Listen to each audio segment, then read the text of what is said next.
Salyan vətəndaşı iddia edir ki, məni çəkən iPatrol mülki maşın olub.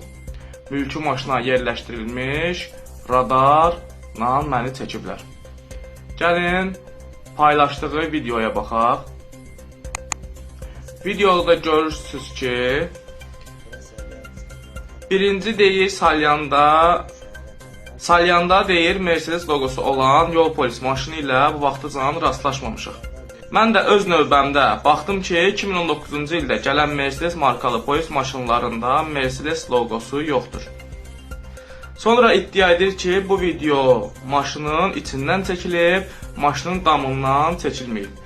Diqqətlə baxsaz, çəkiliş bucağı və hündürlüyü yer səthinə çox yaxındır. Əgər bu maşın damından çəkilsəydi, hündürdən çəkiləcəkdi, bu isə çox aşağıdan çəkilir. Və buna oxşar bir neçə arqument gətirmək olar. İki kişisiniz, çörək qazananda, yəni beləncə çörək qazanmıyor. Mənim kimi 30 dənə, 40 dənə oğlan bax bu cürünə cərimələnsə, sənin paltarının pulu düzələcək. Paltarının pulu düzələcək. Sən balıva çörək qazanırsan, amma bizim çörəyimizi yetişdirirsən balıva. Mənim və mənim kimi 30 dənə, 40 dənə, minlərlə oğlanın çörəyin balıva yetişdirirsən.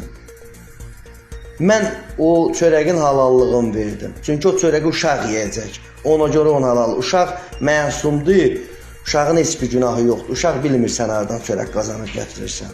Mən halallığını verdim. Ged indi bundan qabaq nə qədərsini çəkimsən, onlardan halallığını al. İrəklərdə də xahiş edirəm, kimlər ki beləncə radara düşüb, İrəklərdə də siz də verərsiniz halallığını.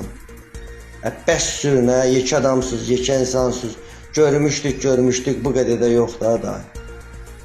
Azərbaycan polisindən hər şey gözləmək olar.